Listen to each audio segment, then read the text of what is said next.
चलिए दोस्तों, आज बात करते हैं फ्यूचर्स के रिगार्डिंग। फ्यूचर एक इम्पोर्टेंट टॉपिक है एम्स नटसेट एग्जाम के लिए।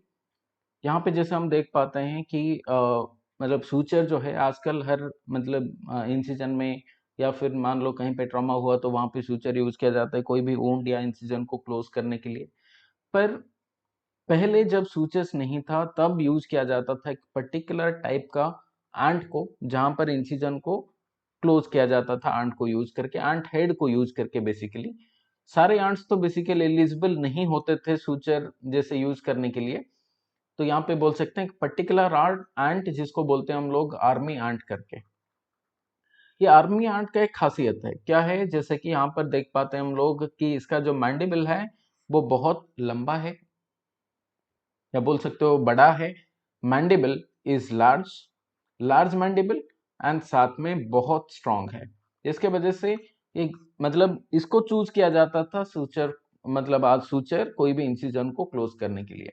तो अगर एग्जाम में क्वेश्चन पूछता है which one is the first used suture, कौन सा है जिसको हम फर्स्ट सूचर जैसा यूज करते थे, तो फिर आंसर होगा आर्मी एंट।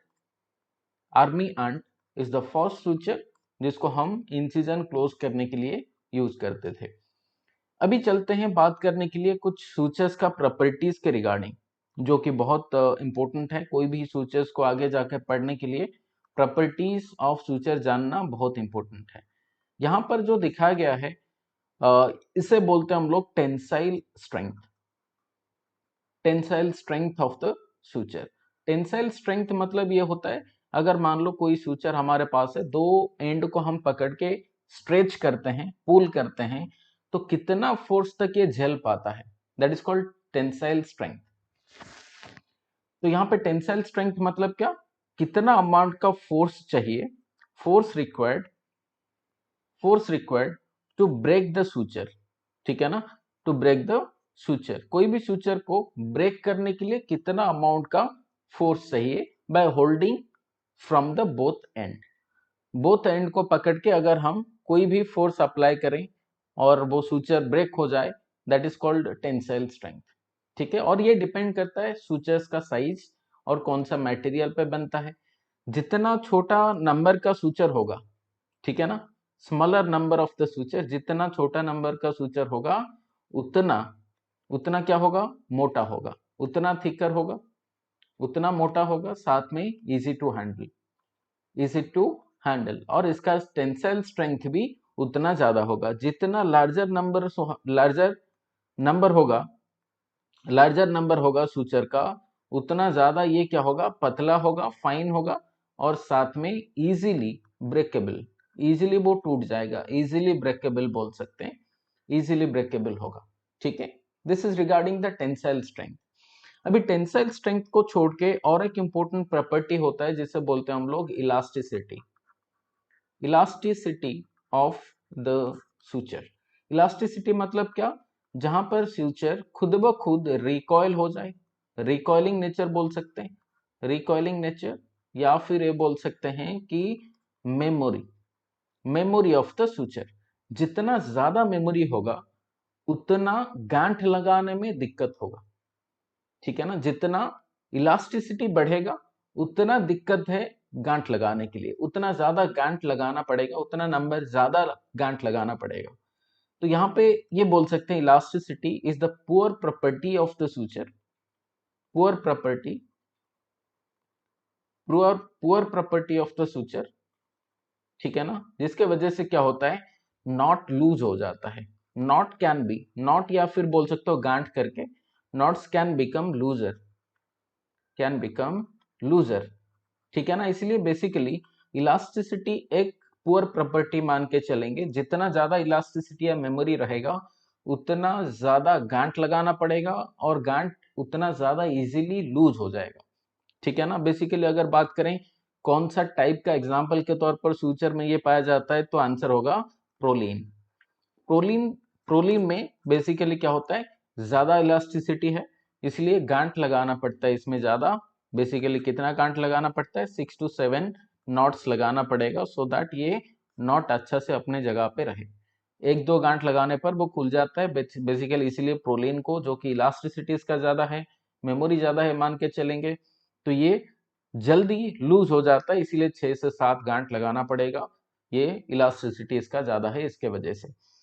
अभी अगर बात करें नेक्स्ट और एक इम्पोर्टेंट सूचर मटेरियल के हिसाब से अगर बात करें, तो सूचर मटेरियल दो तरीके से आते हैं। एक है मोनोफिलामेंट, दूसरा आता है मल्टीफिलामेंट करके।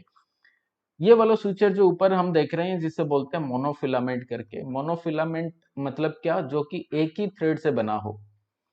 अगर नीचे वाला देखें तो इसे बोलेंगे हम लोग मल्टी फिलामेंट, क्योंकि ये मल्टीपल या बहुत ज्यादा थ्रेड्स को लेके इंटरट्वीन, मतलब एक के अंदर दूसरा ऐसे घुसा के फिर ये मल्टी फिलामेंट वाला थ्रेड्स को बनाया जाता है।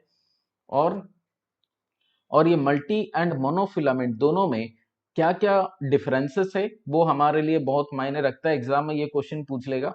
तो मोनोफिलामेंट से ये पता चला हमें, मोनोफिलामेंट मतलब क्या, ये एक ही सिंगल थ्रेड से बनने वाला मतलब कोई सूचर है, ठीक है ना, made up of single single thread.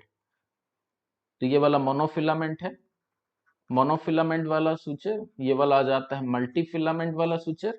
Monofilament के अंदर हमने बात की कि made up of a single thread. लेकिन अगर बात करें यहाँ पर मल्टी फिलामेंट के बारे में, या फिर इसको ब्रेडेड भी बोला जा सकता है, ब्रेडेड सूचर करके, तो मल्टी फिलामेंट वाला सूचर मतलब क्या होता है, यहाँ पे मल्टीपल सूचर को इंटरट्वीन, या फिर मतलब ये बोल सकते हैं बहुत सारा सूचर्स को या फिर थ्रेड्स को लेके इंटरट्वीन, मतलब एक के अंदर दूसरा, मतलब दूसरा ऐसे इंटरट्वीन होके, जैसे जाले जैसा, ठीक है ना, made up of intertwine threads, made up of intertwined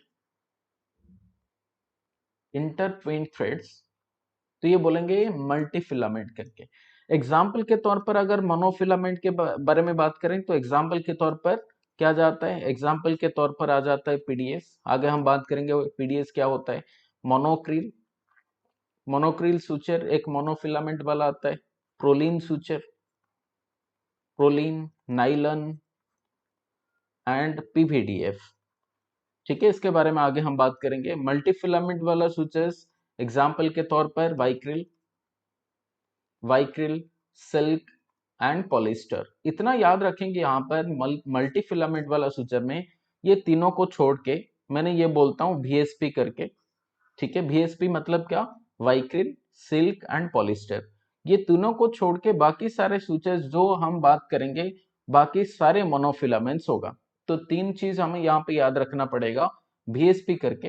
तो वीएसपी मतलब मल्टी फिलामेंट, और बाकी जितना मैं नाम बोलूंगा वो सारे मोनोफिलामेंट वाला थ्रेड्स होगा या सूचर्स होगा, ठीक है। मोनोफिलामेंट में एक एडवांटेज है, क्योंकि ये सिंगल थ्रेड में बना होता है, इसके अंदर ना माइक्रो ऑर्गेनिज्म घुस नहीं सकता। लेकिन यहाँ पे जैसे मल्टी फिलामेंट के बारे में बात करें, इसके अंदर थोड़ा सा गैप होता है, एंड ये गैप के अंदर माइक्रोब्स इजीली अंदर घुस सकते हैं। तो इन्फेक्शन का अगर चांस ज्यादा होना चाहिए तो मल्टी फिलामेंट में ज्यादा इन्फेक्शन का रेट होता है, there is increase chance of infection, whereas in monofilament there is no gap, so यहाँ पे इन्फेक्शन का चांस थोड़ा सा कम है। तो यहाँ पे बोल सकते हैं मोनोफिलामेंट में लेस चांस ऑफ इन्फेक्शन,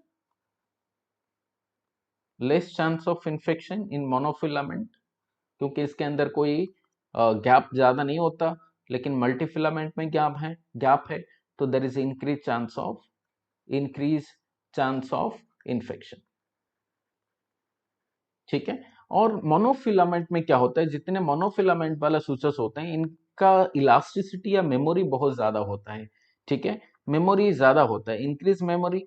और इंक्रीज मेमोरी मतलब तो हमें पता है क्या होगा, डिक्रीज नॉटिंग प्रॉपर्टी, मतलब नॉट उतना अच्छा से, गांठ उतना अच्छा से नहीं बनेगा। तो नॉटिंग प्रॉपर्टी इसका बहुत ज्यादा कम होता है, इसीलिए गांठ इसमें ज्यादा लगाना पड़ेगा। मान के चलो 6 से 9 तक गांठ लगाना पड़ता है, जैसे मैंने बोला था प्रोलीन प्रोलीन के लिए 6 से 7 गांठ लगाना पड़ता है। वैसे अगर बात करें मल्टी फिलामेंट वाला, तो इसमें गांठ बहुत अच्छा से रहता है, तो इसलिए यहाँ पे मेमोरी जो है इसका थोड़ा सा कम होगा, लेकिन गांठ अच्छा से बनेगा। तो यहाँ पे डिक्रीज मेमोरी होता है, पर increase knotting property, increase knotting property, increase knotting property, ये होता है मल्टी फिलामेंट के बारे में। अभी नेक्स्ट बात करते हैं ब्रेडेड सूचर, जो कि और एक टाइप का सूचर हमें मतलब पाया जाता है, बेसिकली हमें मिलेगा। तो ब्रेडेड सूचर मतलब क्या आता है, ये मान के चलो ये एक थ्रेड है, थ्रेड के सरफेस में ऐसे कुछ स्पाइक जैसा होगा, वो मान के चलो कि यूनिडायरेक्शनल बाई डायरेक्शनल दोनों तरफ से हो सकता है, कोई भी हो सकता है। तो ये ब्रेडेड इसे बोल सकते हो, इसे हम बोलते हैं ब्रेड करके, सॉरी बार्ब करके बोलते हैं, बार्ब्स। तो बार्ब सूचर क्या होता है, बार्ब्ड सूचर, बार्ब मतलब क्या होता है, बार्ब मतलब जो स्पाइक जैसा यहाँ पर मिलता है, ये स्पाइक को हम बार्ब बोलते हैं। तो ये सूचर को हम बेसिकली बोलते हैं दिस आर कॉल्ड बार्ब्स। और बार्ब्स का मतलब जो स्पाइक जैसा दिख रहा है अभी यहाँ पे एक खासियत है बार्ब सूचर का, कि अगर मान लो हम ऐसे पुल करके यहाँ पर निडिल लगा गया है, मान के चलो यहाँ पर ये निडिल लगाया गया है, निडिल को हम क्या किए, ये डायरेक्शन में ऊपर उठा के ले गए, तो ये एक डायरेक्शन में ऊपर तो चला जाएगा, लेकिन नीचे की तरफ ये वापस नहीं आ सकता, क्योंकि ये सारे क्या होगा, टिश्यू के अंदर ऐसे घुस जाएंगे। तो घुसने पर क्या होगा, ये नीचे नहीं आएगा, नीचे वापस से नहीं आएगा, ठीक है ना। तो एक ही डायरेक्शन में ये सूचर जा सकता है, ऊपर जाएगा मतलब जाएगा, और नीचे की तरफ अगर इसको पुल करोगे तो वो नहीं आ सकता, क्योंकि ये सारे क्या होगा, टिश्यू के अंदर घुस जाएगा, and this will resist the downward pulling. तो इसीलिए बेसिकली ये ये वाला बार्ब सूचर का एक खासियत होता है, इसे बोलते हैं नॉटलेस सर्जिकल सूचर। नॉटलेस इसीलिए बोला जाता है कि इसका कोई नॉट बनाना, नॉट लगाना इसमें कोई मतलब जरूरत है नहीं। जैसे कि एग्जांपल के तौर पर फेस लिफ्टिंग सर्जरी में, फेस लिफ्टिंग सर्जरी में इसको यूज किया जाता है। फेस लिफ्टिंग में इसलिए, मान के चलो अगर मान लो हमारा फेस में कोई इंसिजन हुआ, या फिर फेस को लिफ्ट करना है, लिफ्ट करने के टाइम अगर मान लो हमने कोई गांठ लगा दिए, मतलब एक तो टाइप का कॉस्मेटिक सर्जरी, और कॉस्मेटिक में हम अगर गांठ लगा दिए तो फेस का तो हालत खराब हो जाएगा, और ये ज्यादातर हम मतलब अच्छा, मतलब दिखने के लिए तो अच्छा नहीं लगेगा। तो इसलिए फेस लिफ्टिंग सर्जरी में क्या किया जाता है, गांठ ना लगाने के लिए एक पर्टिकुलर टाइप का जो सूचर हम यूज करते हैं, जिसे हम बोलते हैं बार्ब्ड सूचर। बार्ब्ड सूचर का एक बेनिफिट है, इसमें कोई गांठ लगाना नहीं पड़ेगा। जैसे कि मान के चलो ये वाला हो गया हमारा, इसमें क्या होता है, ये लग गया गांठ मतलब सूचर, ये सूचर का क्या होता है, ऐसे जो बार्ब्स होते हैं या स्पाइक जैसे होते हैं, ये ऊपर उठ गया, और फिर हम जैसे क्या किए, मान के चलो स्किन को ना इसे हम ऊपर उठा लिए, और सूचर को भी साथ में ऊपर उठा लिए। उठाने के बाद अगर सूचर को यहाँ पे छोड़ देंगे तो भी स्किन नीचे नहीं आएगा। नीचे इसलिए नहीं आएगा क्योंकि ये जो बार्ब्स होते हैं वो साइड में जो टिश्यू होता है वहां पे घुस जाएंगे, और नीचे अलाउ नहीं करेंगे वो टिश्यू को वापस से अपना नॉर्मल पोजीशन को आने के लिए, वो टिश्यू को आने के लिए अलाउ नहीं करेगा। तो यहाँ पे यू टर्न लेके फिर दोबारा दूसरा साइड को हम ऐसे क्या करेंगे, लिफ्ट करा सकते हैं। तो स्किन को अगर ऊपर उठाना है, लिफ्ट सर्जरी, वो मतलब फेस लिफ्टिंग सर्जरी में जो यूज किया जाता है, या स्किन लिफ्ट जो करते हैं, तो वो सर्जरी में ये बेसिकली यूज किया जाता है, और इसमें कोई भी गांठ बाहर से नहीं दिखेगा, गांठ ही नहीं लगाया जाता है। इसको ये बोलते हैं मैजिक सूचर करके, कभी कभी इसको बोलते हैं, क्योंकि गांठ लगाया नहीं जाता, मैजिक सूचर। मैजिक सूचर बाहर से कोई भी गांठ नहीं दिखेगा, या फिर इसे बोल सकते हैं नॉटलेस। नॉटलेस मतलब बिना गांठ वाला सर्जिकल सूचर, सर्जिकल सूचर्स, ठीक है। और इसका एक खासियत है, मैंने जैसे बोला बार्ब्स होता है, स्पाइक जैसा होता है, ये यूनिडायरेक्शनल हो सकता है या बाई डायरेक्शनल हो सकता है। इसका यूज अगर बात करें कहां पर यूज किया जाता है, बेसिकली फेस लिफ्टिंग सर्जरी या कॉस्मेटिक सर्जरी में इसका यूज होता है। Basically face lifting surgery, face lifting या फिर कॉस्मेटिक सर्जरी के लिए, या फिर प्लास्टिक सर्जरी के लिए इसको यूज किया जाता है, प्लास्टिक सर्जरी के लिए यूज किया जाता है। एग्जाम्पल के तौर पर हम आगे जाके पढ़ेंगे, जो कि बार्ब्ड वाइक्रिल आता है, बार्ब्ड वाइक्रिल, वो बेसिकली यूज किया जाता है कोई भी फेस लिफ्टिंग सर्जरी के लिए। लेकिन इसका एक प्रॉब्लम है, तो स्किन को हम तो ऊपर उठा लिए, स्किन को उठाने के बाद जब छोड़ दिए ना, तो ये स्किन के अंदर तो घुसा होगा ये बार्ब्स या स्पाइक्स, तो ये ज्यादातर क्या होता है, पेनफुल होता है। इसका एक डिसएडवांटेज है ये बार्ब सूचर का, ये ज्यादा पेनफुल होगा comparison to other sutures. Next चलते हैं सूचर्स का टाइप्स के बारे में बात करते हैं। सूचर डिफरेंट टाइप, मतलब बहुत क्लासिफिकेशन अलग अलग बुक में अलग अलग तरीके में दिया हुआ है, लेकिन ये सबसे सिंपलेस्ट है जिसे हमने बताया हुआ है यहाँ पर। सूचर को हम दो तरीके से बांट सकते हैं, एक है ऑब्जर्वेबल सूचर एंड दूसरा non observable sutures. Observable sutures क्या क्या होते हैं, जैसे मैंने बोला ऑब्जर्व जो कि बॉडी के अंदर घुल जाए, मतलब बॉडी के अंदर डिजॉल्व हो जाए, उसे बोलते हैं observable suture. Non observable suture वो होते हैं जो कि बॉडी के अंदर डिजॉल्व नहीं होगा, हमें उसे निकालना पड़ेगा। इतना तो हमें सिंपल समझ में आ गया होगा। तो यहाँ पे ऑब्जर्वेबल सूचर वो दो तरीके से हम इसको बांट सकते हैं, नॉन ऑब्जर्वेबल सूचर को दो तरीके से बांट सकते हैं बेस्ड ऑन कि कितना थ्रेड में वो बना हुआ है। तो एक है मोनोफिलामेंट वाला और है मल्टीफिलामेंट वाला। तो जो ऑब्जर्व्ड सूचर होता है वो भी मोनोफिलामेंट एंड मल्टीफिलामेंट होता है, एंड जो नॉन ऑब्जर्वेबल सूचर होता है वो भी मोनोफिलामेंट एंड मल्टीफिलामेंट वाला हो सकते हैं। तो ऑब्जर्वेबल सूचर को पहले समझते हैं कि ऑब्जर्वेबल सूचर जो कि मोनोफिलामेंट वाला है वो क्या क्या होता है। तो ऑब्जर्वेबल सूचर के अंदर जो मोनोफिलामेंट है इसको बोल सकते हैं हम लोग मोनोब्रेडेड करके, एंड मल्टीफिलामेंट वाला को मल्टीब्रेडेड भी बोल सकते हैं। तो मोनोफिलामेंट पहले समझते हैं। मोनोफिलामेंट दो तरीके का होगा, एक है नेचुरल वाला, नेचुरल मोनोफिलामेंट, एंड दूसरा आता है सिंथेटिक मोनोफिलामेंट।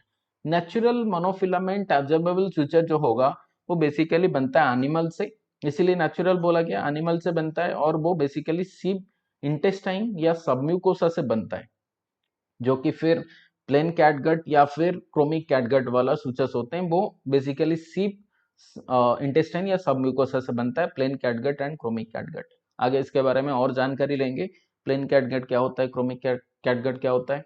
अगर बात करें मोनोफिलामेंट का दूसरा कैटेगरी जिसे हम बोलते हैं सिंथेटिक टाइप, नेचुरल टाइप तो हो गया कैटगट, और दूसरा आता है सिंथेटिक टाइप, जो कि दो तरीके के होते हैं, मतलब और भी कैटेगरीज हैं, पर सिंथेटिक का जो इंपॉर्टेंट हमारे लिए एग्जाम में है वो है पीडीएस या फिर पॉलीडायोक्सानोन, एंड दूसरा आता है मोनोक्रिल या पॉलीग्लीकेप्रोन।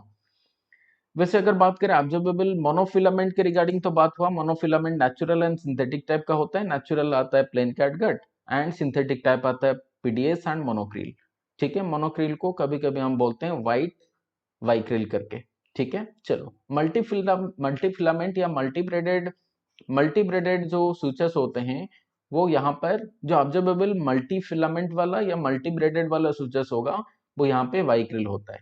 ठीक है ना, एक यहाँ पे याद रखना पड़ेगा हमें, वाइक्रिल यहाँ पर तीन तरीके का होता है। एक है वाइक्रिल जो कि पॉलीग्लाइकोलिक एसिड से बनता है, दूसरा है वाइक्रिल रेपिड जो कि पॉलीग्लैक्टिन से बनता है, तीसरा मैंने बताया जो कि वाइक्रिल होता है पर इसमें बार्ब्ड होता है, जिसे बार्ब्ड वाइक्रिल बोल सकते हो, जिसमें बार्ब होगा या फिर जो स्पाइक जैसा होता है वो बार्ब्ड वाइक्रिल हो सकता है। अभी यहाँ पे व्हाइट वाइक्रिल भी मोनोक्रिल को बोलते हैं, व्हाइट वाइक्रिल इसे भी हमें याद रखना पड़ेगा। अभी नॉन ऑब्जर्वेबल सूचर के बारे में अगर बात करें तो नॉन ऑब्जर्वेबल सूचर के अंदर दो तरीके के फिर वापस से आते हैं, मोनोफिलामेंट एंड मल्टीफिलामेंट वाला। मोनोफिलामेंट मतलब एक ही थ्रेड से बना हुआ, और मल्टीफिलामेंट मतलब जो कि बहुत सारे थ्रेड्स इंटरट्विन होकर बनता है। मोनोफिलामेंट के अंदर क्या क्या आता है, एक है पीबीडीएफ या polyvinylidene fluoride, and next आते हैं प्रोलीन या पॉलीप्रोपाइलिन, एंड नाइलॉन या polyamide, and fourth stainless steel. Multifilament फिर दो तरीके के होता है, एक है नेचुरल टाइप का जो सिल्क होता है, एंड सिंथेटिक टाइप जो कि पॉलिएस्टर है। तो ये आते हैं observable and non observable suture के अंदर। यहाँ पे थोड़ा सा और जानकारी देता हूँ। जानकारी ये है कि मल्टीफिलामेंट को हम कैसे रिकॉग्नाइज करें, आइडेंटिफाई करें। तो एक चीज यहाँ पे मैंने बोला था VSP करके, तो VSP होता है मल्टीफिलामेंट वाला। VSP मतलब क्या, वाइक्रिल, एंड दूसरा आता है पॉलिएस्टर, एंड नेक्स्ट आते हैं S का मतलब सिल्क। तो VSP मतलब क्या हुआ, V मतलब वाइक्रिल, एंड S मतलब सिल्क, एंड P मतलब पॉलिएस्टर। तो यहाँ पे VSP ये याद रखेंगे, ये तीनों मल्टीफिलामेंट वाला होता है, और बाकी जितना हो गया वो सारे होते हैं मोनोफिलामेंट वाला। ठीक है, तो वो चाहे हो गया हमारा PDS मोनोक्रिल हो गया, एंड क्रोमिक कैटगट हो गया, या फिर प्लेन कैटगट हुआ, या फिर PVDF हुआ, प्रोलीन हुआ, नाइलॉन हुआ, या स्टेनलेस स्टील हुआ, वो सारे होते हैं मोनोफिलामेंट वाला। अभी नेचुरल जो सूचस होते हैं वो क्या क्या होगा। नेचुरल के अंदर दो ही आता है। नेचुरल के अंदर एक आ जाता क्या, एक आता है प्लेन मतलब कैटगट आता है, कैटगट, और दूसरा आता है सिल्क। तो ये दो है जो कि नेचुरल टाइप का होगा। ठीक है, नेक्स्ट बात करते हैं, अगर बात करें कि कौन सा है ऑब्जर्वेबल वाला। ऑब्जर्वेबल, तो इसमें एक सिंपल सा टेक्निक है, जहां पर हमें जी मिलेगा, ठीक है ना, जहां पर जी मिलेगा वो है ऑब्जर्वेबल। जी मतलब क्या, जो घुल जाना। घुल जाना मतलब क्या, घुल जाना मतलब, घुल जाना मतलब डिजॉल्व हो जाना। तो जी मतलब क्या आता है, जी मतलब यहाँ पे जहां जहां पर हमें जी मिलेगा, कोई भी मतलब फ्यूचर में जहां पर जी दिखाई देगा, जैसे कि कैटगट हुआ, कैटगट में जी है, क्रोमिक कैटगट यहाँ पे भी जी है। पीडीएस का देखो पॉलीडायक्सोनॉन, जो एक्स मतलब यहाँ पे जी मान के चलो। मोनोक्रिल का यहाँ पे पॉलीग्लीकेप्रोन होता है, यहाँ पे भी जी है। एंड वाइक्रिल रिपीड, इसके अंदर भी पॉलीग्लैक्टीन होता है, यहाँ पर भी जी है। वाइक्रिल के अंदर पॉलीग्लाइकोलिक एसिड, यहाँ पर भी जी है। तो ये जहां जहां पर जी है वो सारे ऑब्जर्वेबल सूचर्स होते हैं।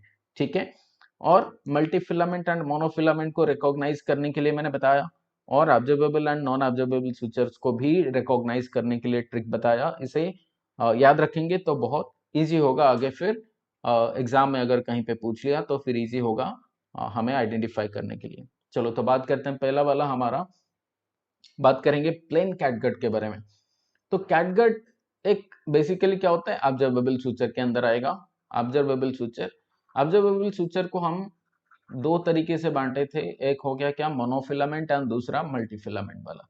मोनोफिलामेंट फिर नेचुरल एंड सिंथेटिक वाला होता है। नेचुरल होता है हमारा कैटगट जो कि ऑब्जर्वेबल, और ये वाला यहाँ पे लिख सकते हैं नेचुरल टाइप का। पहले तो ये आ जाता है मोनोफिलामेंट कैटेगरी का, मोनोफिलामेंट होता है मोनोफिलामेंट, और दूसरा यहाँ पे नेचुरल टाइप का होगा फिर नेचुरल टाइप। और नेचुरल मतलब कहाँ से बना होगा, सीप इंटेस्टाइन से, सीप इंटेस्टाइन, और बेसिकली कहाँ पर, सब म्यूकोसा, सब mucosa of the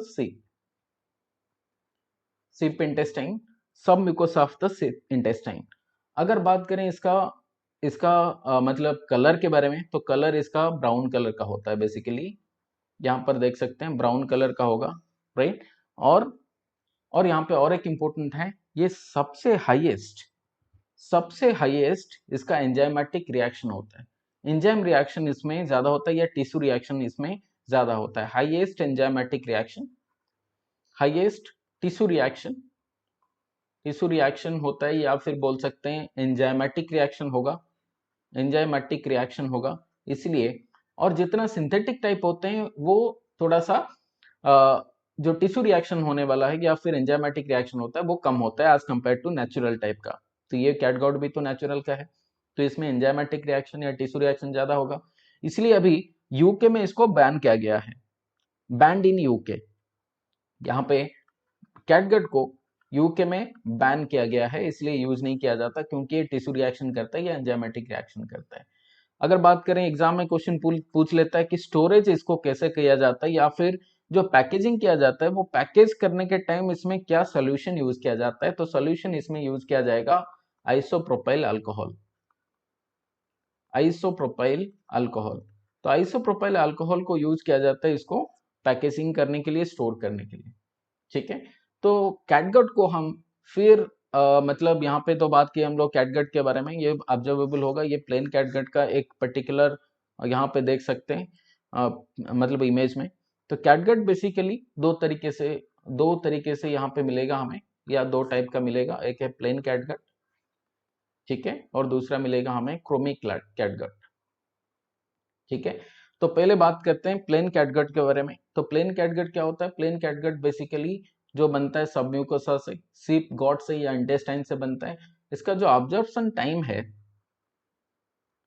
absorption time, absorption time by enzymatic degradation, by enzymatic degradation इसका जो ऑब्जॉर्प्शन टाइम होगा, कितना, कौन सा टाइम पे, मतलब कितना दिन के बाद ये बॉडी के अंदर ऑब्जर्व हो जाएगा, डिजॉल्व हो जाएगा, वो है हमारा ऑब्जर्प्शन टाइम। वो बेसिकली 10 से 20 डेज तक लेता है ये ऑब्जर्प्शन होने के लिए। अगर बात करें, मैंने जो बोला था टेंसाइल स्ट्रेंथ, कितना दिन तक ये इसका स्ट्रेंथ रहता है, टेंसाइल स्ट्रेंथ, और टेंसाइल स्ट्रेंथ रहेगा 3 से 5 दिन तक, 3 to 5 डेज तक रहेगा प्लेन कैटगट का। ठीक है, चलो प्लेन कैटगट के बाद हमारा जो आता है वो है क्रोमिक कैटगट वाला, जो कि फिर दोबारा एक ऑब्जर्वेबल सूचर है, एंड ये बेसिकली यहाँ पे देख सकते हैं, यहाँ पे क्रोमिक कैटगट, ये भी एक ऑब्जर्वेबल सूचर होगा, ब्राउन कलर का है। ठीक है, तो क्रोमिक कैटगट के बारे में समझते हैं।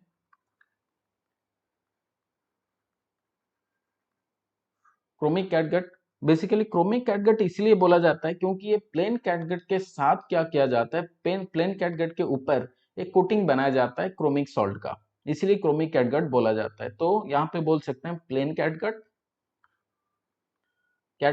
के ऊपर हम क्या करते हैं, इसके ऊपर लगा देते हैं क्रोमिक सॉल्ट। तो ये क्या बन गया, ये बन गया क्रोमिक कैटगट। तो बेनिफिट क्या होगा, जैसे हम क्रोमिक सॉल्ट लगा दिए, इसका ऑब्जर्वेशन टाइम जो था पहले प्लेन कैटगट का कितना था, प्लेन कैटगट का था 10 से 20 डेज तक। अब ये क्रोमिक सॉल्ट लगाने के बाद इसका जो ऑब्जर्वेशन टाइम है वो बढ़ जाता है। तो ऑब्जर्वेशन मतलब ये ऑब्जर्वेशन टाइम, इसका मतलब है इसका जो ड्यूरेबिलिटी है, ड्यूरेबिलिटी मतलब कितना दिन तक ये टिक कर रह सकता है बॉडी के अंदर। तो अगर प्लेन कैटगट लें तो 10 से 20 दिन के अंदर ही क्या होगा, डिजोल्व हो जाएगा। लेकिन अगर हम क्रोमिक सॉल्ट इसके ऊपर लगा दें तो ये थोड़ा लंबा टाइम के लिए हमारा बॉडी के अंदर रहेगा, इतना इजीली जल्दी डिजोल्व नहीं होगा। तो कितना दिन लगेगा इसको, ये लगेगा 20 से 30 दिन तक।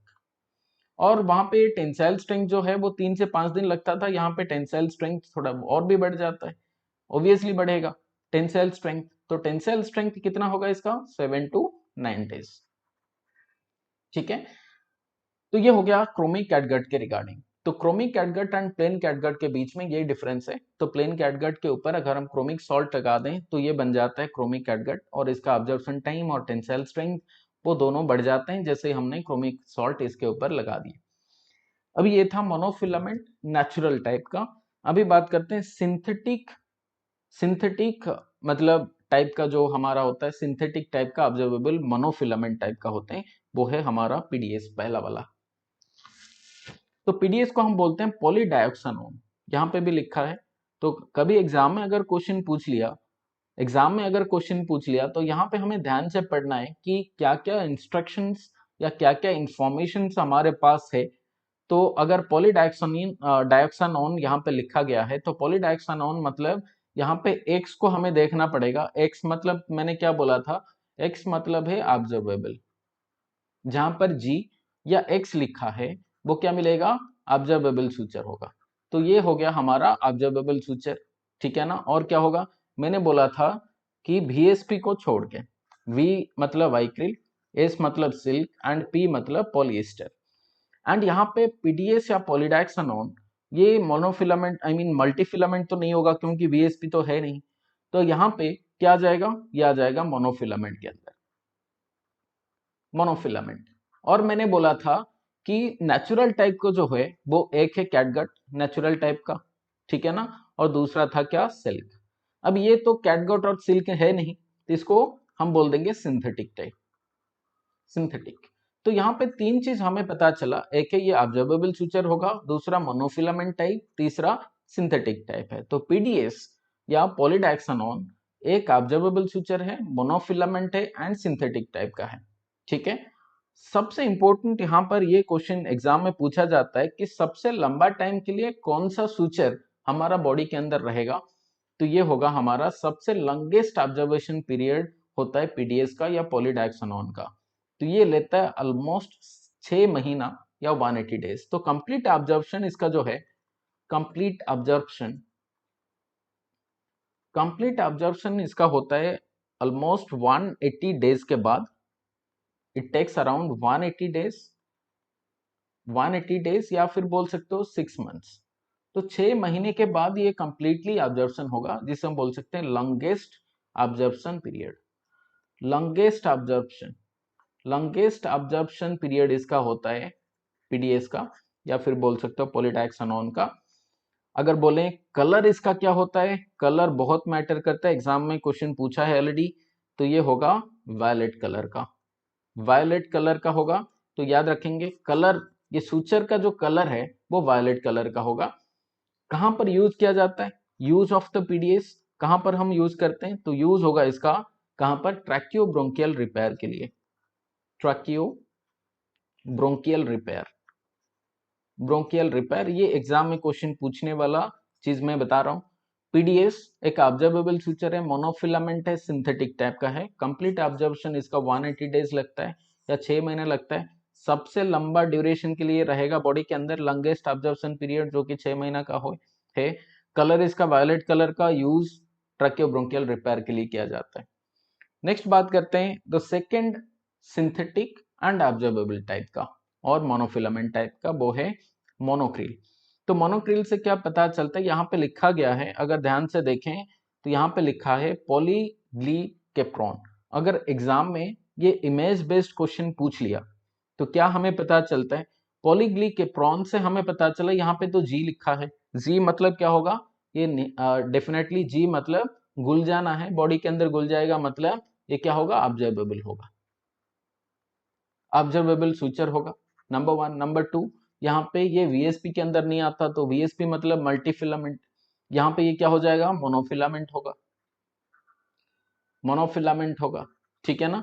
नंबर थर्ड, नंबर थर्ड, ये नेचुरल ये सिंथेटिक टाइप का है। नेचुरल के अंदर तो दो आते हैं, एक है कैटगट एंड सिल्क, तो ये डेफिनेटली ये क्या होगा, सिंथेटिक टाइप का होगा। तो ये यहाँ पे हम इसका नामकरण कर दिए, तो नामकरण क्या, ये होगा observable, monofilament and synthetic type का सूचक, ठीक है। साथ में हमें यहाँ पे इसको अदरवाइज जो बोलते हैं ना, ऑल्सो नोन एज, मैंने मोनोक्रिल को बोला था, मोनोक्रिल के regarding, this is also known as white Vicryl, से बोलते हैं व्हाइट वाइक्रिल करके, ठीक है ना, व्हाइट वाइक्रिल जिसको हम अदरवाइज बोलते हैं मोनोक्रिल को।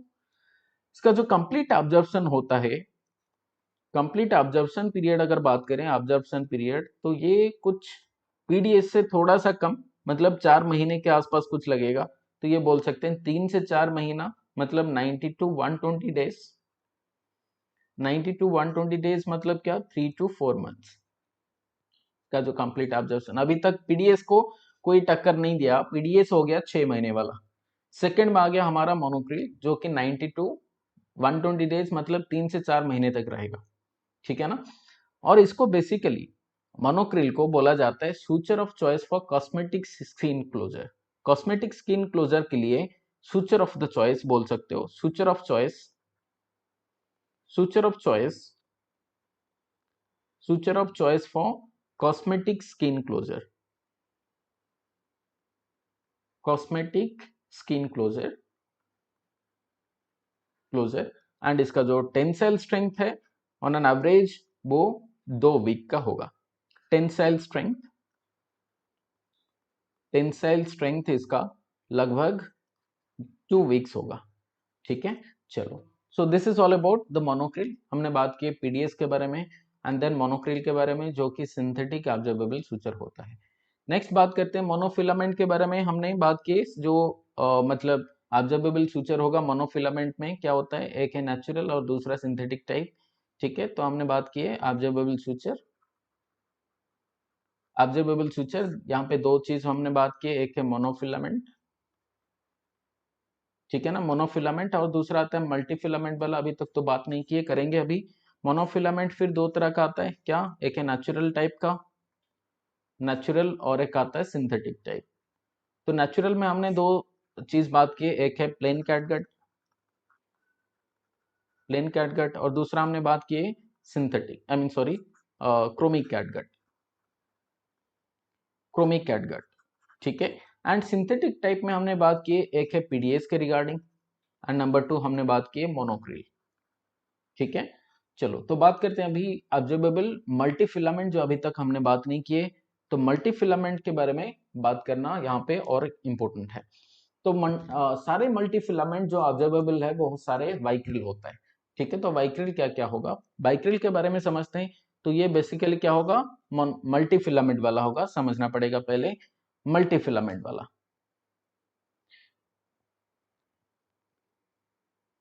तो मल्टीफिलामेंट या ब्रेडेड बोल सकते हैं यहाँ पे, मल्टीफिलामेंट, मल्टीफिलामेंट को, मल्टीफिलामेंट को otherwise also known as braided, ठीक है। Braided also known as braided बोल सकते हैं। अभी बात करते हैं वाइक्रिल के बारे में। तो वाइक्रिल को अदरवाइज हम बोलते हैं polyglycolic acid, this is multi filament वाला, मल्टी फिलामेंट होता है। नंबर 2 ये नॉन ऑब्जर्वेबल या ऑब्जर्वेबल होगा, तो ये हो जाएगा हमारा ऑब्जर्वेबल। ठीक है, क्यों ऑब्जर्वेबल होगा? क्योंकि इसका जो कंपोजिशन है, जिसको अदरवाइज हम क्या बोलते हैं, पॉलीग्लाइकोलिक एसिड। पॉलीग्लाइकोलिक पॉलीग्लाइकोलिक एसिड। यहां पर भी अगर ध्यान से देखें तो यहाँ पे जी लिखा है, तो पॉलीग्लाइकोलिक एसिड मान के चलेंगे। ठीक है ना, तो जी यहाँ पर लिखा है, तो पॉलीग्लाइकोलिक एसिड, तो वाइक्रिल जो बनता है तो पॉलीग्लाइकोलिक एसिड से बनता है, तो जी हो गया। जी मतलब ये घुल जाना है, मतलब डिजोल्व हो जाना है, तो ये एक ऑब्जर्वेबल सूचर होगा, मल्टी फिलामेंट होगा। अगर क्वेश्चन पूछता है ये नेचुरल है सिंथेटिक टाइप है, तो डेफिनेटली ये नेचुरल नहीं है। नेचुरल में दो आता है, एक है कैटगट एंड सिल्क, तो ये वाइक्रिल आ जाएगा कौन सा, सिंथेटिक टाइप। ठीक है, तो ये मल्टीपल थ्रेड से बनता है, और वो मल्टी फिलामेंट जो है वो कौन सा चीज को लेके बनता है याद रखेंगे। तो जो मल्टी फिलामेंट इसलिए होता है, मल्टी फिलामेंट मतलब इसमें क्या क्या फिलामेंट्स यूज होता है या फिर क्या क्या मटेरियल्स यूज किया जाता है। Number 1 is glycolic acid, glycolic acid plus इसके साथ मिला जाता है lactic acid copolymer, lactic acid copolymer, lactic acid copolymers. तो ये मिलके जो वाइक्रिल का मल्टी फिलामेंट है वो बनता है। इसमें बेसिकली ये मल्टी फिलामेंट है, मैंने बोला था जो मोनोफिलामेंट होते हैं उसका मेमोरी ज्यादा होता है और नॉटिंग प्रॉपर्टी उसका कम होता है, इजीली खुल जाता है, तो ज्यादा नॉट मतलब लगाना पड़ता है। तो अगर बात करें वाइक्रिल के रिगार्डिंग, तो वाइक्रिल एक मल्टी फिलामेंट होगा, इसलिए नॉटिंग प्रॉपर्टी इसका ज्यादा है, और साथ में ये बोल सकते हैं कि वाइक्रिल का तो मेमोरी कम होगा, डिक्रीज मेमोरी, या ये बोल सकते हैं इलास्टिसिटी। मेमोरी कम है इसलिए इंक्रीज नॉटिंग प्रॉपर्टी है, नॉट अच्छा से बनेगा। ठीक है ना, नॉटिंग प्रॉपर्टी। ठीक है, और इसमें और एक इंपॉर्टेंट, क्योंकि मल्टी मल्टी बोल सकते हैं फिलामेंट वाला है, तो गैप इसके अंदर ज्यादा है, there is increase risk of infection, increase risk of infection बोल सकते हैं, क्योंकि ये मल्टी फिलामेंट वाला होता है। ठीक है, इसका जो ऑब्जर्प्शन पीरियड होगा, ऑब्जर्प्शन पीरियड, ऑब्जर्प्शन पीरियड वो आ जाता है 60 टू 90 डेज, या फिर बोल सकते हो 2 to 3 मंथ्स। ठीक है, अगर बोलें कलर इसका क्या होगा, कलर तो देख पा रहे हो सारे, कलर होगा क्या, वायलेट कलर का, वायलेट कलर का। यहाँ पे भी लिखा गया है, यहाँ पे भी देख सकते हैं वायलेट ब्रेडेड करके लिखा होता है, तो ये वायलेट कलर का ये वाइक्रिल होगा। वाइक्रिल जो मल्टी फिलामेंट वाला थ्रेड होता है वो वायलेट कलर का होगा। अभी यहाँ पे ऑब्जर्प्शन जो होता है, ऑब्जर्प्शन पीरियड वो होता है 60 टू 90 डेज। तो बेसिकली जो हम बोले थे जैसे कि कैटगट वगैरह हुआ, तो वो सारे ऑब्जर्प्शन जो होता है वो because of the enzymatic reaction. लेकिन यहाँ पे वाइक्रिल के रिगार्डिंग अगर बात करें तो वो कैसे ऑब्जर्व होता है, तो absorption will be by the hydrolysis, hydrolysis, hydrolysis से वो ऑब्जर्प्शन होगा।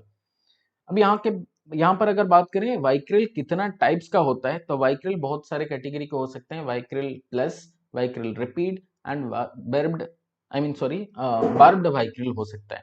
तो वाइक्रिल का टाइप्स अगर बात करें, टाइप्स एक आ जाता है Vicryl plus, Vicryl plus, number 2 Vicryl rapid, rapid, number 3 barbed, barbed Vicryl. तो ये बेसिकली टाइप्स होते हैं वाइक्रिल का। यहाँ पर वाइक्रिल प्लस मतलब क्या आता है, तो वाइक्रिल के साथ कुछ ऐड किया वाला, ऐड होने वाला चीज है इसमें, इसलिए प्लस लिखा गया है। प्लस मतलब यहाँ पे कुछ ऐड किया गया है, तो ऐड मतलब क्या किया गया है, इसके साथ ऐड किया गया है एंटी बैक्टीरियल या फिर एंटीबायोटिक बोल सकते हैं। ठीक है ना, तो अगर वाइक्रिल के साथ हमने कोई एंटीबायोटिक ऐड कर दिया, ठीक है, तो ये आ जाता है वाइक्रिल प्लस। तो इसमें क्या कर दिया हम लोग, वाइक्रिल प्लस इसके साथ हमने एंटीबायोटिक कोट कर दिए, एंटीबायोटिक्स। तो एंटीबायोटिक हमने जैसे कोट किए वो क्या हो गया, एंटीसेप्टिक हो गया, मतलब ये वुंड इन्फेक्शन इसमें कम होगा। तो बेसिकली एंटीबायोटिक इसमें कौन सा यूज किया जाता है, तो आंसर बनेगा ट्राइक्लोजान, ट्राइक्लोजान एंटीबायोटिक, ट्राइक्लोजान एंटीबायोटिक, क्योंकि इसके अंदर एंटीबायोटिक है तो रिस्क ऑफ इन्फेक्शन थोड़ा सा कम हो जाता है, क्योंकि वाइक्रिल एक मल्टी मतलब ब्रेडेड होता है या फिर मल्टी फिलामेंट वाला होता है, गैप होता है, इन्फेक्शन का चांस बढ़ जाता है सिंपल वाइक्रिल अगर बात करें। तो इसलिए वाइक्रिल प्लस अगर यूज करें, इसमें एंटीबायोटिक कोटिंग होता है, जिसके वजह से, जो कि एंटीबायोटिक हमने बोला कि ट्राइक्लोजन एंटीबायोटिक होगा, इसके वजह से there will be decrease in उन इन्फेक्शन चांस या डिक्रीज रिस्क ऑफ इन्फेक्शन। तो ये हो जाता है वाइक्रिल प्लस के रिगार्डिंग। अगर वाइक्रिल रिपीट के बारे में बात करें, तो रिपीट मतलब क्या? रैपिड मतलब जो जल्दी ऑब्जर्व हो जाए, ठीक है, इसलिए रैपिड बोला जाता है। तो रिपीट मतलब क्या? सो रैपिडली डिसॉल्विंग, ठीक है। वाइक्रिल रिपीट मतलब क्या?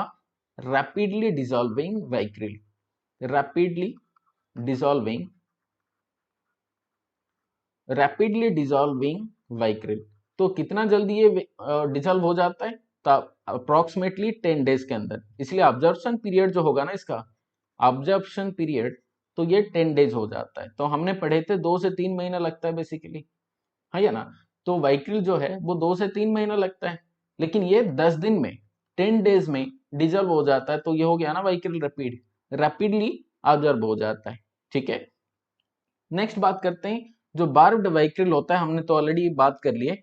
तो बार्ब्ड वाइक्रिल वो होता है जहां पर वाइक्रिल जो थ्रेड होगा, थ्रेड में क्या होगा, ऐसे सारे बार्ब होगा या फिर स्पाइक जैसा बना होगा, जो कि फेस लिफ्टिंग सर्जरी में हम लोग यूजुअली यूज करते हैं। तो वो है barbed वाइक्रिल।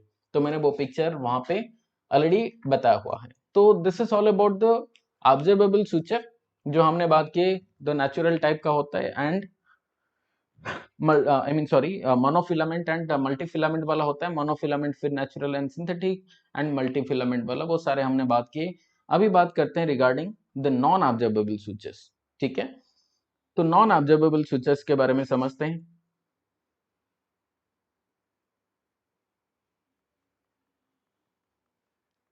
Non observable switches, non observable, फिर दोबारा इसको हमने दो कैटेगरी में डिवाइड किए हैं। एक हो गया हमारा क्या, मोनोफिलामेंट वाला, मोनोफिलामेंट, और दूसरा आ जाता है क्या, मल्टीफिलामेंट वाला, मल्टीफिलामेंट, ठीक है। मोनोफिलामेंट के अंदर क्या क्या आता है? एक हो गया हमारा पीबीडीएफ, नंबर 2 आ जाता है proline, and number 3 nylon, and number 4 stainless steel, stainless steel, जो कि स्टेपलर जैसा बेसिकली यूज किया जाता है। और मल्टीफिलामेंट वाला फिर दोबारा इसको हमने दो कैटेगरी में बांटा है। एक हो गया नेचुरल टाइप, नेचुरल, एंड यहाँ पे सिंथेटिक। सिंथेटिक, नेचुरल में क्या आता है, सिल्क मैंने बोला था, एंड जो सिंथेटिक वाला होता है वो है पॉलीएस्टर, ठीक है। So this is regarding the classification of the non observable switcher. तो पहला वाला समझते हैं, पीवीडीएफ या पॉलीविनाइलडीन, पॉलीविनाइलडीन फ्लोराइड। पीवीडीएफ को हम बोलते हैं, फुल फॉर्म इसका जो है पीवीडीएफ, पीवीडीएफ मतलब क्या, पॉलीविनाइलडीन, पॉलीविनाइल, विनाइलडीन फ्लोराइड, ठीक है। तो पॉलीविनाइलडीन फ्लोराइड जो कि पीवीडीएफ का फुल फॉर्म है। और ये कौन सा टाइप का आ जाएगा? पहले तो ये मल्टीफिलामेंट वाला नहीं है। मल्टीफिलामेंट में क्या आता है, बीएसपी मैंने बोला था, एक है वाइक्रिल, दूसरा आता है सिल्क एंड पॉलिएस्टर। अभी मल्टीफिलामेंट तो ये है नहीं, तो ये आ जाएगा क्या, मोनोफिलामेंट वाला, मोनोफिलामेंट आता है। और ये ऑब्जर्वेबल या नॉन ऑब्जर्वेबल, इसके अंदर तो जी है नहीं। तो पीवीडीएफ के अंदर कहीं पे भी तुम्हें जी नहीं मिलेगा, मतलब ये घुलेगा नहीं बॉडी के अंदर, घुल नहीं मिलेगा, तो मतलब ये आ जाएगा क्या, डिजॉल्व नहीं होने वाला। तो ये बोल सकते हैं नॉन ऑब्जर्वेबल वाला, non absorbable, non observable future होगा, ठीक है ना। और ये सिंथेटिक है, नेचुरल। तो कैटगॉट एंड सिल्क को छोड़ के बाकी तो सारे सिंथेटिक होता है, तो ये हो जाएगा क्या, सिंथेटिक टाइप। तो ये हो गया इसका नामकरण, क्या, monofilament, non absorbable, and third आता है सिंथेटिक टाइप, ठीक है ना। तो यहाँ पे बेसिकली ये यूज अगर बात करें पीवीडीएफ का कहाँ पर यूज किया जाता है, तो आंसर इसका होगा कि basically cardiovascular and ophthalmic surgery का, सर्जरी के टाइम सॉफ्ट टिश्यू को सुचर करने के लिए, ठीक है ना, use for soft tissue suture, soft tissue suture of cardiovascular and ophthalmic, ophthalmic, ठीक है। So this is regarding PVDF. तो पीवीडीएफ क्या हुआ? पीवीडीएफ मतलब पॉलीविनाइल्डिन फ्लोराइड है, ये एक मोनोफिलामेंट सूचर है, non absorbable and synthetic suture होगा। एंड यूज इसका कहाँ पर? जहाँ कार्डियोवास्कुलर एंड ऑफ्थल्मिक सॉफ्ट टिश्यू को सूचर करने के लिए यूज किया जाता है पीवीडीएफ को। सेकेंड जो नॉन ऑब्जर्वेबल सूचर है वो है प्रोलीन। प्रोलीन का अगर हम केमिकल कंपोजिशन देखें तो यहाँ पे आ जाता है क्या? पॉलीप्रोपाइलीन। पॉलीप्रोपाइलीन, पॉलीप्रोपाइलीन इसका होता है। यहाँ पर ध्यान से अगर देखें तो यहाँ पे लिखा है ब्लू फिलामेंट। ब्लू फिलामेंट मतलब क्या? ये ब्लू कलर का होगा इसका कलर, ठीक है। तो समझते हैं क्या क्या इंपॉर्टेंट यहाँ पर प्रोलीन के लिए है। तो प्रोलीन मतलब क्या? तो ये कलर इसका मतलब, पहले तो इसका कंपोजिशन अगर देखें तो क्या आ जाता है? पॉलीप्रोपाइलीन कंपोजिशन, पॉलीप्रोपाइलीन, पॉलीप्रोपाइलीन इसके अंदर होगा, ठीक है। ये कौन सा टाइप का आता है? यहाँ पर भी लिखा है। ये बेसिकली मल्टी फिलामेंट तो नहीं होगा क्योंकि ये बीएसपी तो है नहीं, तो ये आ जाएगा मोनोफिलामेंट। मोनोफिलामेंट नेचुरल और सिंथेटिक, तो ये आ जाएगा सिंथेटिक, क्योंकि कैटगट सिल्क सिर्फ हमारा होता है नेचुरल, ये आ जाता है सिंथेटिक टाइप। और बाकी अगर बात करें ये मतलब कौन सा टाइप, ऑब्जर्वेबल या नॉन ऑब्जर्वेबल, तो इसके अंदर जी है नहीं, मतलब ऑब्जर्वेबल है नहीं, तो ये आ जाएगा non observable type, non observable type, ठीक है। और इसका कंपोजिशन मैंने बोला पॉलीप्रोपाइलिन करके। अभी यहाँ पे अगर बात करें कलर के रिगार्डिंग, तो ये कौन सा कलर का होगा? कलर ऑफ द सूचर, यहाँ पे देख सकते हो थ्रेड को, thread is completely blue colour का होता है, ठीक है ना। तो ब्लू कलर का मोनोफिलामेंट सूचर होगा ये, ठीक है। चलो अगर बात करें मेमोरी के रिगार्डिंग, तो मैंने बोला सबसे मतलब ये इलास्टिसिटी जो होता है ना प्रोलीन का, तो बहुत ज्यादा इलास्टिसिटी होता है, तो ये बोल मान के चलेंगे देयर इज इंक्रीज मेमोरी, तो इसके वजह से bad knotting property, bad knotting property मतलब नॉट अच्छा से नहीं बनेगा और गांठ अच्छा से नहीं बनेगा, इसलिए बहुत ज्यादा गांठ इसमें लगने वाला है। तो बैड नटिंग प्रॉपर्टी इसमें कितना गांठ लगने वाला है? 6 से 7 knot, basically 6 to 7 knots use किया जाता है, ठीक है ना, use to keep it in place, ठीक है। अगर बात करें यूज कहां पर होता है, बहुत इंपॉर्टेंट है प्रोलीन के बारे में, बहुत एग्जाम में क्वेश्चन पूछा है यूज के रिगार्डिंग, कहां कहां पर यूज किया जाता है प्रोलीन को। Number 1, used as mesh material for hernia repair, hernia repair के लिए मेस मटेरियल जैसा इसको यूज किया जाता है। Used as mesh material, mesh material for hernia surgery, या फिर हार्निया रिपेयर बोल सकते हैं, फॉर हार्निया रिपेयर, ठीक है ना। नंबर 2, वास्कुलर सुचरिंग के लिए, वास्कुलर वास्कुलर सुचरिंग के लिए यूज किया जाएगा, जैसे कि आयोटा हो गया, iota and femoral artery, femoral artery, ठीक है। टेंडन्स एंड फासिया रिपेयरमेंट के लिए यूज किया जाता है, टेंडन एंड फासिया रिपेयरमेंट के लिए। अभी एग्जाम में ये भी क्वेश्चन पूछा था कि टेंडन या लिगामेंट्स या फासिया को रिपेयरमेंट करने के लिए, रिपेयर करने के लिए ऑब्जर्वेबल या नॉन ऑब्जर्वेबल सूचर यूज किया जाएगा, तो आंसर क्या होगा यहाँ पे? This is non observable suture, right. तो अभी ये प्रोलीन जो है वो नॉन ऑब्जर्वेबल सूचर वो यूज किया जाता है टेंडन या लिगामेंट या फासिया रिपेयरमेंट के लिए, ठीक है ना। साथ में डायफ्रैग्मेटिक हार्निया को रिपेयर करने के लिए भी प्रोलीन को यूज किया जाएगा, डायफ्रैग्मेटिक हार्निया, फ्रैग्मेटिक हार्निया को रिपेयर करने के लिए, हार्निया रिपेयर करने के लिए भी यूज किया जाता है प्रोलीन को। अभी नेक्स्ट समझते हैं प्रोलीन के बाद इज एथिलॉन। एथिलॉन या नाइलॉन इसको बोल सकते हैं, नाइलॉन सूचर या नाइलॉन या एथिलॉन जो भी बोल सकते हैं, नाइलॉन, नाइलॉन या फिर इसको हम बोल सकते हैं एथिलॉन। नाइलॉन या एथिलॉन जो सूचर होता है इसमें क्लियर फिलामेंट होता है, ठीक है। क्लियर फिलामेंट अगर बोलें तो क्लियर फिलामेंट, उससे पहले समझते हैं ये मोनोफिलामेंट या मल्टीफिलामेंट वाला। तो पहले मोनोफिलामेंट इसके अंदर होगा, मोनोफिलामेंट, मोनोफिलामेंट, मोनोफिलामेंट होगा क्योंकि ये वीएसपी के अंदर नहीं आता, वीएसपी मतलब वाइक्रिल, एंड नेक्स्ट एस मतलब सिल्क, एंड पी मतलब पॉलिएस्टर, ये तीनों को छोड़ के बाकी सारे मोनोफिलामेंट है, तो एथिलॉन, नाइलॉन ये सारे मोनोफिलामेंट होगा, राइट। अभी मोनोफिलामेंट के बाद आते हैं ये कौन सा टाइप का आता है, जैसे कि सिंथेटिक टाइप का या नेचुरल टाइप का। तो सिंथेटिक एंड नेचुरल के बारे में अगर बात करें तो नेचुरल वो होता है सिर्फ जो कि सिल्क एंड कैटगट होता है। तो एथिलॉन या नायलॉन क्या होगा, ये हो जाएगा बेसिकली सिंथेटिक टाइप का, क्योंकि ये सिल्क और कैटगट सिर्फ होते हैं नेचुरल टाइप का। सिंथेटिक के बाद और एक यहाँ पे पूछेगा कि ऑब्जर्वेबल या नॉन ऑब्जर्वेबल सूचर है। तो ऑब्जर्वेबल कौन सा टाइप का है, सिर्फ जहां पर जी लिखा जाता है, तो ये वाला है नहीं, तो एथिलॉन क्या होगा, non observable suture. Non observable suture ये आ जाता है एथिलॉन।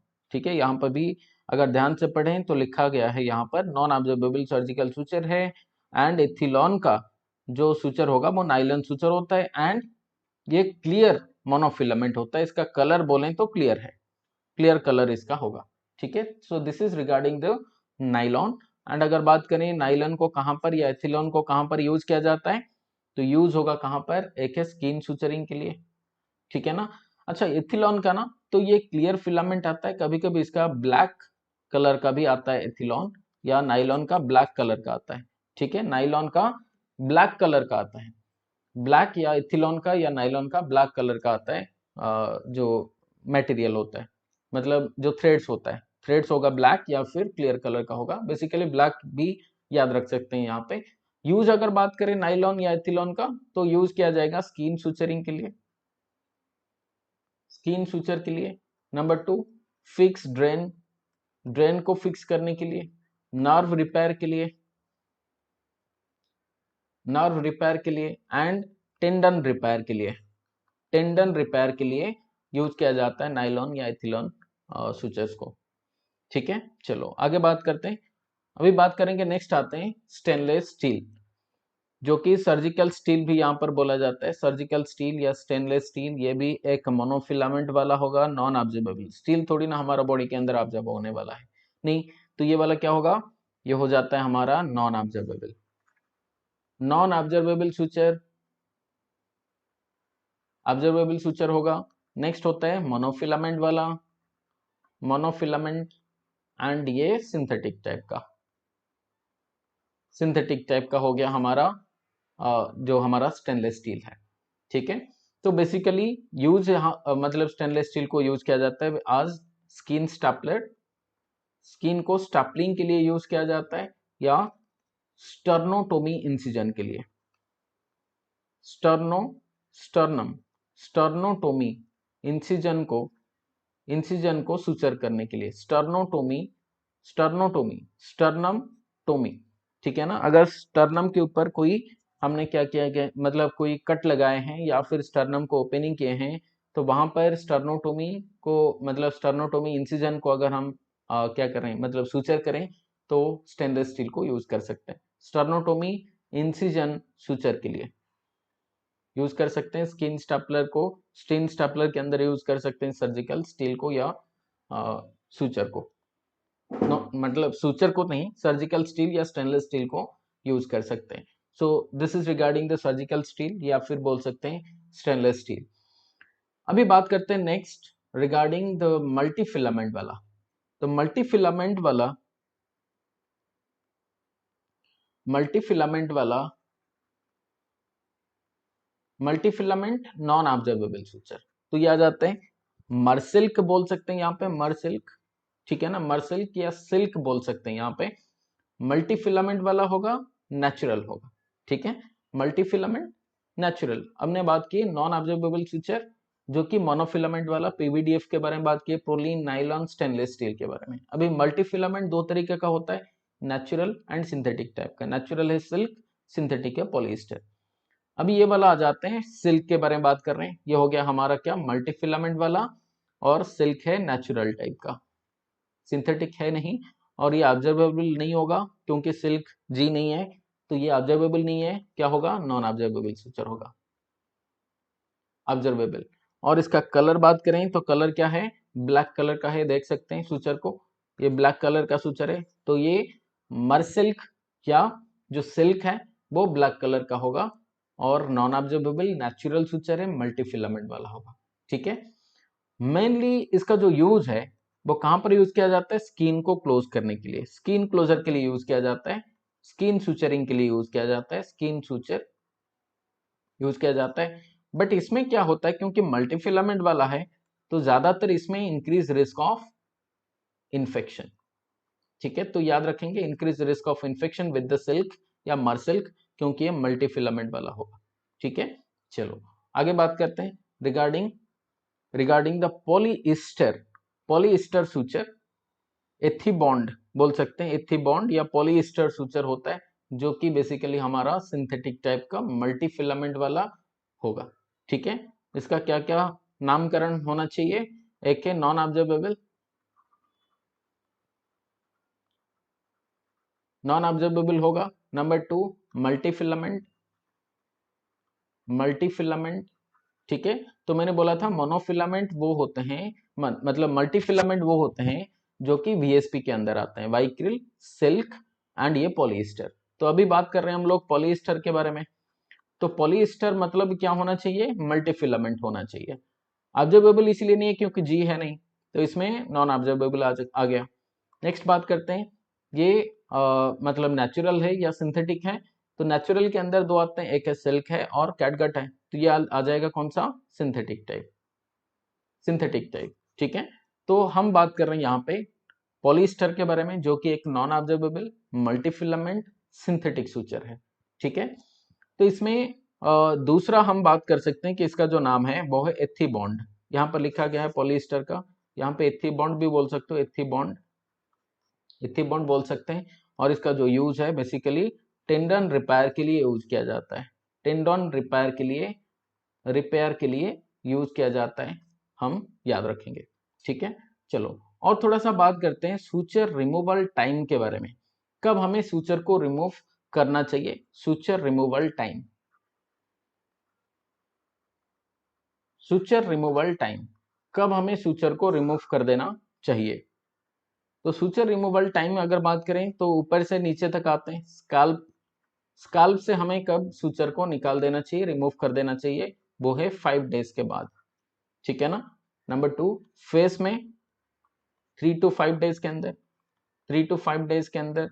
ठीक है, स्काल्प में 5 days, face 3 to 5 days, neck, neck 5 to 7 days. Neck के बाद हमारा आता है चेस्ट या फिर बोल सकते हो थोरैक्स। ठीक है, इसमें 10 से 12 दिन के अंदर हमें सूचर को निकालना पड़ेगा। उसके बाद आता है हमारा एब्डोमेन, तो एब्डोमेन के अंदर 12 से 14 दिन सबसे लंबा टाइम यहीं पे लगता है। उसके बाद फिर जॉइंट। ठीक है ना, तो मिनिमम जॉइंट में कितना दिन रखना चाहिए सूचर को? तो मिनिमम हमें रखना पड़ेगा 14 दिन, 14 डेज, या फिर बोल सकते हो 2 वीक्स। अगर जॉइंट को छोड़ के अगर बात करें सबसे ज्यादा टाइम कहां पर रखना चाहिए, तो वो हो गया हमारा एब्डोमेन। ठीक है, so this is suture removal timing, जो हमें याद रखना पड़ेगा, एग्जाम में क्वेश्चन यहां से ज्यादातर पूछता है।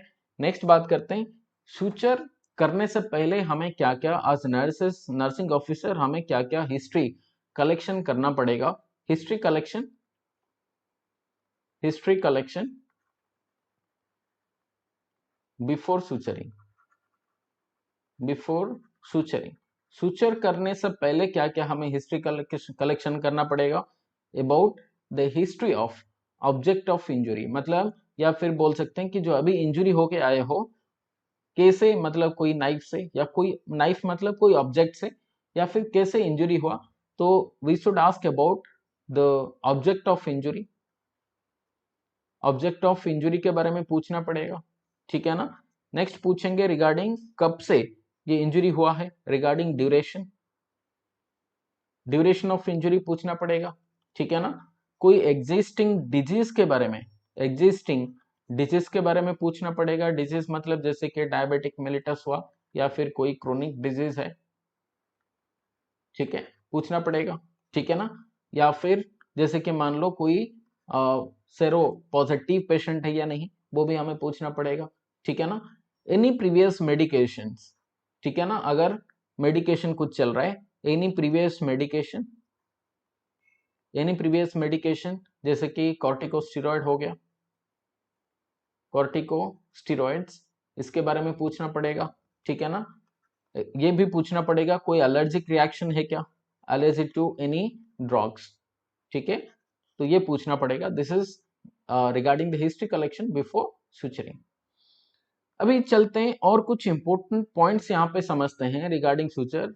Will say it is extra mileage, ये समझ गए तो फिर और थोड़ा सा हमें बेहतर जानकारी मिलेगा सुचर के रिगार्डिंग, और एग्जाम में अच्छा मार्क लाने के लिए ये है एक्स्ट्रा पॉइंट्स, एक्स्ट्रा माइलेज। तो एक्स्ट्रा माइलेज के अंदर क्या क्या इंपॉर्टेंट पॉइंट्स हमें जानकारी चाहिए? तो बेसिकली हमें जब सुचरिंग करना है, एक्स्ट्रा पॉइंट नंबर 1, तो हमें कोई भी स्टिचेस या सुचर करना है तो पहले हमें उनको क्लीन करना चाहिए।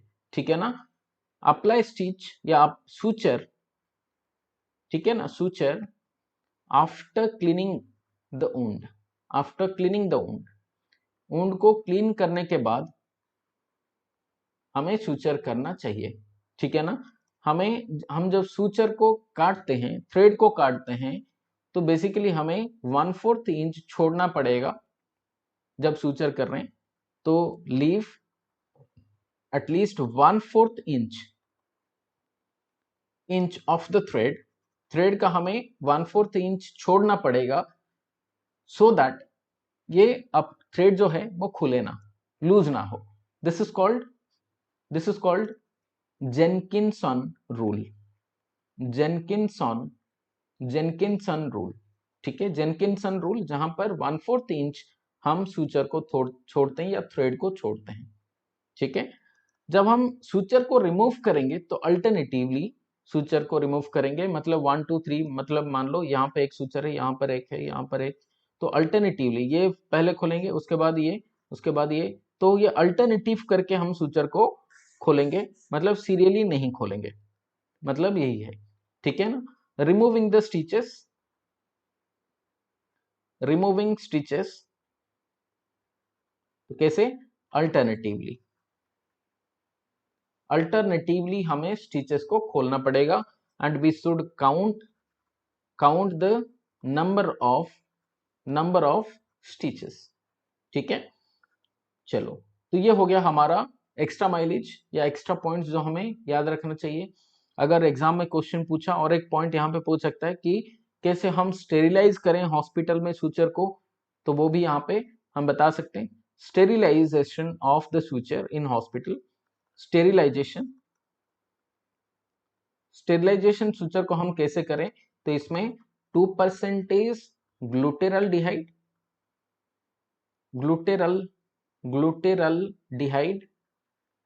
डिहाइड या फिर साइडेक्स को हम यूज कर सकते हैं टू स्टेरिलाइज द सुचर। अभी चलते हैं, थोड़ा सा हम एमसीक्यू को समझते हैं, कुछ एमसीक्यू डिस्कशन करेंगे रिगार्डिंग सुचर्स। ठीक है, चलो तो बात करते हैं। पहला वाला MCQ, which of the following is a non absorbable suture, इनमें से कौन सा एक नॉन ऑब्जर्वेबल सुचर है? एग्जाम में क्वेश्चन ये पूछ लिया, तो आंसर क्या होगा? एक है पॉलिएस्टर है, देन बाइक्रिल है, मोनोक्रिल है, एंड क्रोमिक कैटगॉट है।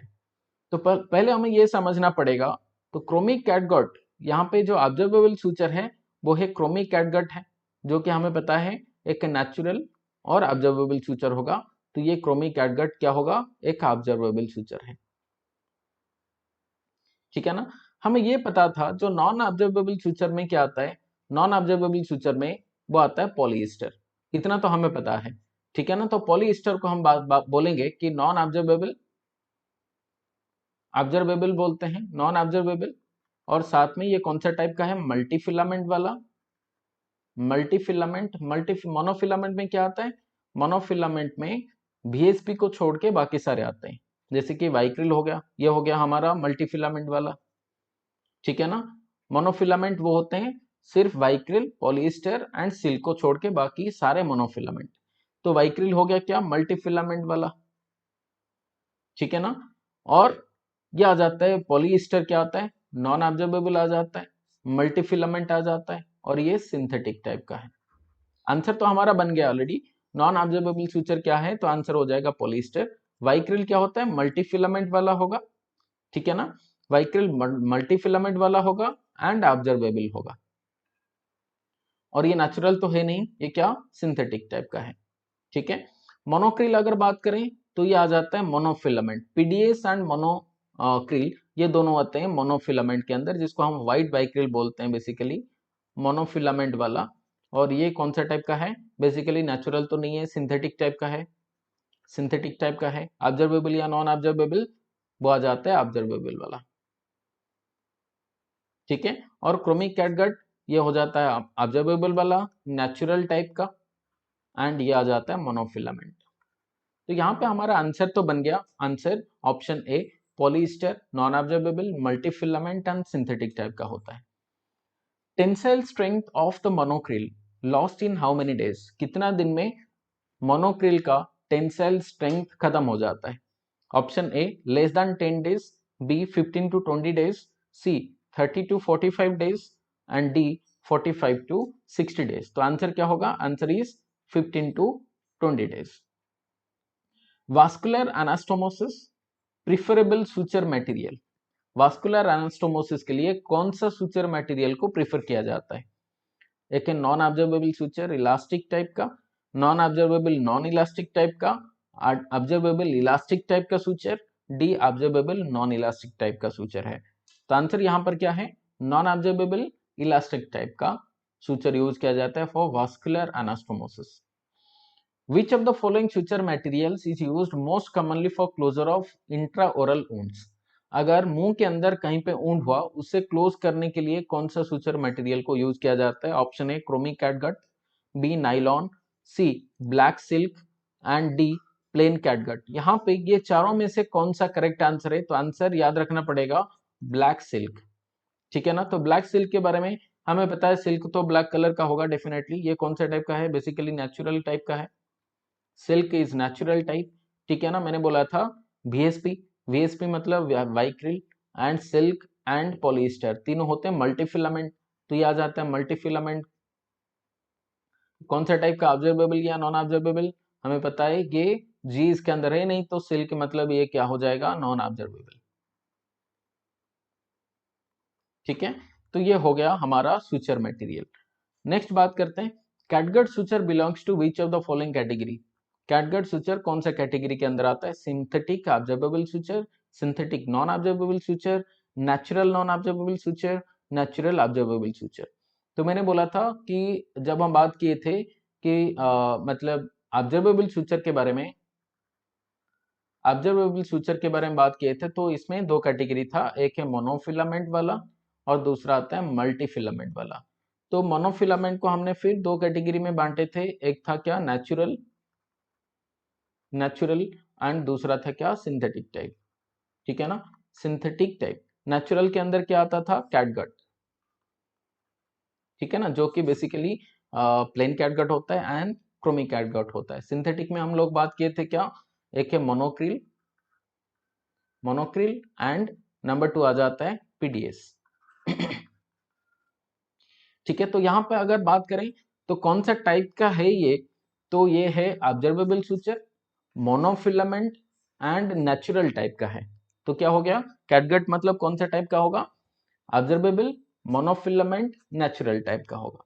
सो catgut is absorbable, monofilament, natural type. तो सिंथेटिक तो है नहीं, ऑप्शन ए और बी ये दोनों कट गया। साथ में अभी सी और डी में अगर कंपैरिजन करें तो सी मतलब क्या? Natural non observable. कैटगट तो ऑब्जर्वेबल होता है, तो ये भी तो सी कट गया। अभी आंसर क्या आता है? नेचुरल है, ऑब्जर्वेबल। तो option D is the correct answer. Next चलते हैं, catgut is made from intestine of what? कौन सा इंटेस्टाइन से, किसका इंटेस्टाइन से बनता है? पिग, ह्यूमन, सीप and D all of the above. Answer क्या है? Answer is the ship. Basically कहां पर?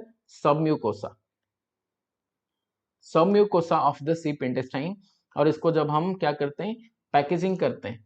तो पैकेजिंग करने के टाइम हम क्या केमिकल यूज करते हैं? तो केमिकल यूज टू स्टोर या package the catgut is isopropyl alcohol, isopropyl alcohol. ठीक है, चलो आगे बढ़ रहे हैं। The image shown below is which type of suture? ये कौन सा टाइप का सुचर होता है? बेसिकली एथिलॉन मतलब क्या? ये हो जाता है नाइलॉन। नाइलॉन का हमने थोड़ी देर पहले बात किए थे, इसका जो कलर होता है वो ब्लैक कलर का होता है। ठीक है ना।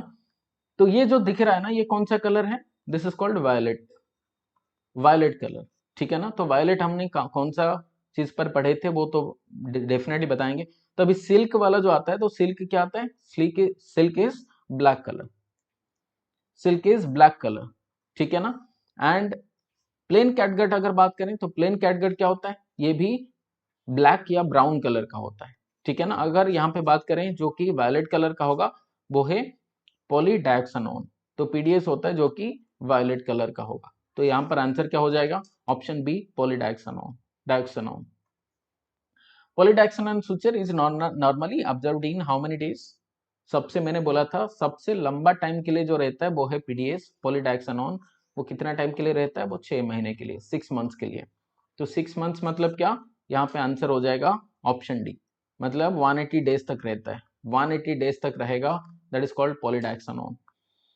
विच of the following preservative is used for packaging catgut suture, catgut suture को पैकेजिंग करने के टाइम कौन सा प्रिजर्वेटिव यूज किया जाता है, ऑप्शन है formaldehyde, b glutaraldehyde, c isopropyl alcohol, d sodium hypochloride. Answer is isopropyl alcohol, मैंने इसके रिगार्डिंग ऑलरेडी बताया हुआ है। चलो, तो सुचर के रिगार्डिंग इतना था, और बाकी और भी इंपॉर्टेंट क्लासेस में लेके आ जाऊंगा। अभी अगर कोई तुम्हारे लगता है, तुम्हारा लगता मतलब इम्पोर्टेंट लगता है कि कोई टॉपिक है जो तुम्हें समझ में नहीं आ रहा, तो वो टॉपिक कमेंट्स में, जो यूट्यूब चैनल होता है, ये चैनल के अंदर कमेंट में अभी मुझे बता दो, फिर मैं वो क्लासेस लेके आ जाऊंगा जो तुम्हारा अभी रिक्वायरमेंट है, ठीक है। तो कमेंट बॉक्स में बता दो, फिर मैं नेक्स्ट क्लास वो क्लास लेने के लिए कोशिश करूंगा। डेफिनेटली कोशिश क्या, मैं डेफिनेटली क्लास लेके आ जाऊंगा, वो वाला क्लास, ठीक है। Okay, bye, take care.